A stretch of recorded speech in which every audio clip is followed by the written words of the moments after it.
बिस्मिल्लाहिर्रहमानिर्रहीम। अस्सलाम वालेकुम। उम्मीद करता हूँ खैरियत से होंगे। कुछ नई न्यूज़, कुछ नई डेवलपमेंट्स, वो क्या है पहले इसकी तफसीलात से आपको आगाह करें, लेकिन उससे पहले हम बात करते हैं पाकिस्तान तहरीक इंसाफ के करक वर्कर कन्वेंशन की। तो देखा जाए तो ये एक वर्कर कन्वेंशन था, कब जलसे में तब्दील हो गया किसी को पता ही नहीं चला, और इंतजामिया की तरफ से कोशिश की गई थी कि इस वर्कर कन्वेंशन को जो है ख़राब किया जाए, लेकिन उसके बावजूद करक की अवाम ने साबित कर दिया कि वो अपने कप्तान अपने इमरान खान के साथ खड़ी है। और अगर बात की जाए शेर अफजल मरवत साहब की, तो देखा जाए तो उन्होंने पाकिस्तान तहरीक इंसाफ की भागदौड़ भी संभाल ली है। इवन के वो अपनी पोस्ट का भी जो है सही तरीके से इस्तेमाल कर रहे हैं। KPK में जो है मुख्तलिफ जगहों पर वर्कर कन्वेंशन मुनक्किद हो रही है। इस टाइम जो है शेर अफजल मरवत साहब कोशिश कर रहे हैं कि KPK में पाकिस्तान तहरीक इंसाफ को जो है इकट्ठा करें, उनको मुत्तहिद करें। और देखना ये कि शेर अफजल मरवत साहब जो है अपने इरादों में कब तक कामयाब होंगे। लेकिन कहा जा रहा है कि आने वाले वक्तों में जो है शेर अफजल मरवत साहब पे भी सख्तियां बढ़ा दी जाएंगी और कोशिश की जाएगी कि इनको इस्लामाबाद तक ही महदूद रखा जाए, इस्लामाबाद से आगे न जाने दिया जाए। और मैंने पहले भी आपको ये बताया था कि पाकिस्तान तहरीक इंसाफ को जो है इलेक्शन से दूर रखा जा रहा है और कोशिश की जा रही है कि पाकिस्तान तहरीक इंसाफ जो है इलेक्शन में हिस्सा ना ले। अगर देखा जाए तो शेर अफजल मरवत साहब जो है वो अकेले एक्टिव पर्सन है जो इस टाइम पाकिस्तान तहरीक इंसाफ को लीड कर रहे हैं। लेकिन देखना ये कि सख्तियां क्या होंगी ये तो आने वाला वक्त ही बताएगा। लेकिन मेरी न्यूज़ क्या है, उनकी तफसीलात क्या हैं, पहले इस पर भी नजर डाल लेते हैं।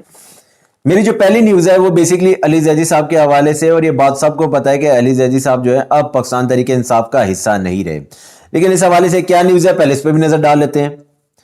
हसन न्याजी को फरार कराने का केस अली जैदी इश्तिहारी करार, अदालत ने अली जैदी के खाके अवेजा कराने का हुक्म दे दिया। तफ्तीशी अफसर से मुलजिम की मंकूला और गैर मंकूला जायदाद की तफसीलात भी तलब कर ली। अच्छा, देखा जाए तो अली जैदी साहब जो है अब पाकिस्तान तहरीक इंसाफ का हिस्सा नहीं रहे। लेकिन जब उन्होंने पाकिस्तान तहरीक इंसाफ छोड़ी तो उन्होंने जो था जहांगीर तरीन साहब से भी मुलाकात की, एवन के अलीम खान साहब से भी मुलाकात की। और कहा ही जा रहा था कि अली जैदी साहब भी जो है आने वाले वक्तों में IPP में शामिल होने का ऐलान भी कर देंगे। लेकिन देखा जाए तो उन्होंने अभी तक जो है शामिल होने का ऐलान नहीं किया।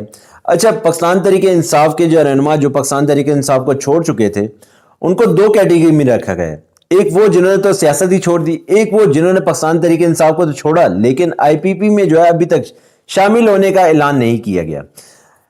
इलेक्शन की तैयारियां भी चल रही हैं, सियासी जमातें जो है उन्होंने इलेक्शन की तैयारियां भी शुरू कर दी हैं। जहांगीर तरीन साहब ने जो है जेब से वो लिस्ट निकाल दी है जिसमें उनको बताया गया था कि पाकिस्तान तहरीक इंसाफ के ये रहनुमा जो है IPP में शामिल होने का ऐलान करेंगे।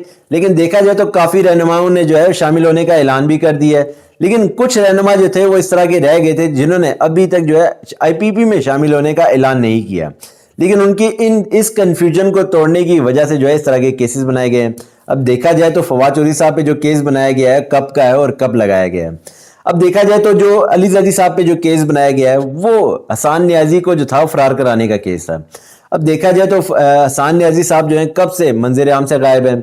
इवन के देखा जाए तो ये केस भी कब का होगा, लेकिन बताया ये जा रहा है कि इस केस को जो है अब उठाया गया है। मैंने आपको कहा है कि सिर्फ और सिर्फ कंफ्यूजन तोड़ने के लिए जो है इस तरह के उल्टे सीधे केसेस बनाए गए हैं। अगर अली जैदी साहब जो है आज IPP में शामिल होने का ऐलान कर देते हैं तो ये केस यहीं पे ख़त्म हो जाएगा और कंफ्यूजन जो है वो दूर हो जाएगी कि इन्होंने जो है अब IPP में शामिल होने का ऐलान कर दिया है।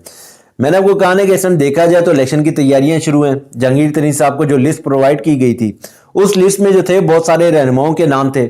बहुत सारे ने जो था वो IPP में शामिल होने का ऐलान तो कर दिया, लेकिन बहुत सारे ऐसे भी थे कि जिन्होंने पाकिस्तान तहरीक इंसाफ तो छोड़ी लेकिन IPP में शामिल होने का ऐलान नहीं किया। अब IPP में शामिल होने के ऐलान करने की वजह से जो है इस तरह के केसेस बनाए गए हैं। और मैंने आपको कहा है कि जिस टाइम इन्होंने IPP में शामिल होने का ऐलान कर दिया तो आप देखेंगे कि केसेस भी यहीं पे ख़त्म हो जाएंगे। लेकिन मैंने आपको कहा है कि किस तरह के हथकंडे इस्तेमाल किए जा रहे हैं ये भी सबके सामने है। लेकिन इसके अलावा हमारी जो अगली न्यूज़ है वो बेसिकली पाकिस्तान तहरीक इंसाफ के रहनुमा हलीम आदिल शेख साहब के हवाले से।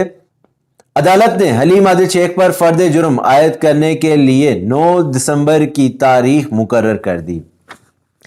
अच्छा, इस समय सिर्फ आप एक चीज़ देखें कि पाकिस्तान तहरीक इंसाफ के जितने भी रहनुमा है वो किसी न किसी केस में फंसे हुए हैं, कुछ जेल के पीछे हैं, कुछ मंजर आम से गायब हैं। इस समय सिर्फ और सिर्फ ये चीज़ देखें कि पाकिस्तान तहरीक इंसाफ जो है इलेक्शन की तैयारियों में मसरूफ नहीं नज़र आ रही।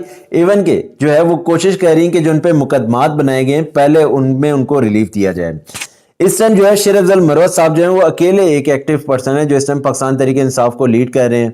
کوشش کر رہے ہیں کہ پی کے میں جو ہے وہ جتنی بھی پاکستان تحریک انصاف کے جو ورکر تھے ان کو اکٹھا کریں، ان کو جو ہے الیکشن کی تیاریوں کے حوالے سے جو ہے وہ انسٹرکشن دیں۔ لیکن میں نے آپ کو کہا نا کہ ہم صرف یہ دیکھ لیں، تمام سیاسی جماعتیں جو ہیں الیکشن کی تیاریاں کر رہی ہیں، پاکستان تحریک انصاف کے جو رہنما ہیں وہ کوشش کر رہے ہیں کہ ان کو جو ہے وہ کوئی ضمانت کی درخواست دے رہا ہے، کوئی کوشش کر رہا ہے کہ وہ عدالت سے رجوع کر۔ ہماری جو اگلی نیوز ہے وہ بیسیکلی ہے فواد چودھری صاحب کے حوالے سے۔ فواد چودھری کو جیل میں سہولتیں، وکلا اور فیملی سے ملاقات کی اجازت دینے کا کیس، فواد چودھری کو جیل میں بی کلاس فراہم کر دی، یہ چیف کمشنر کی رپورٹ ہے۔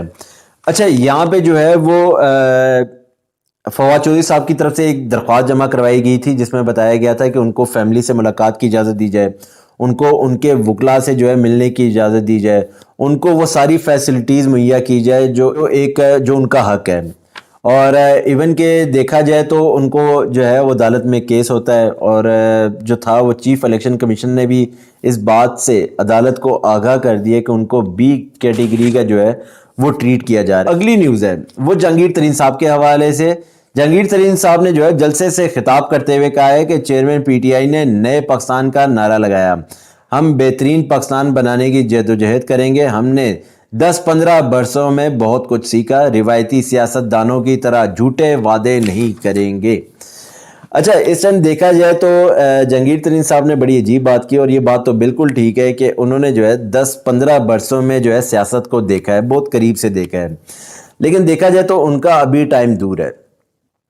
اس کی وجہ یہ کہ ابھی تک انہوں نے کوئی اس طرح کا بیانیہ نہیں بنایا کہ جس سے وہ عوام کی طرف جائے، یہ عوام میں وہ بتانا جائے کہ ہماری پارٹی جو بنانے کا مقصد ہے وہ کیا ہے، کیا وہ ججوں کا احتساب ہے، کیا وہ جنرلوں کا احتساب ہے، کس طرح جو ہے وہ اپنا پلان جو ہے وہ عوام میں شیئر کرتے ہیں، یہ ابھی تک جو ہے انہوں نے نہیں کیا۔ وہ صرف یہی بتا رہے ہیں کہ امپورٹ ایکسپورٹ جو ہم بہتر کریں گے، ہم ڈالر کو نیچے لے کر آئیں گے۔ یہ بات تو آج کل کی ہر سیاسی جماعت جو ہے یہ کر رہی ہے کہ ہم امپورٹ ایکسپورٹ بہتر کریں گے، ہم ٹیکس میں جو ہے لوگوں کو ریلیف دیں گے، زیادہ تر لوگوں کو جو ہے ٹیکس کے اندر لے کر آئیں گے، پاکستان کے حالات بہتر کریں گے، ان کی معیشت بہتر کریں گے، ہم یہ کریں گے، ہم وہ کریں گے۔ تو دیکھا جائے تو نیا کیا ہے، پارٹی تو بن چکی ہے، رہنما بھی توڑ کے جو ہے اس پارٹی میں ڈال دیے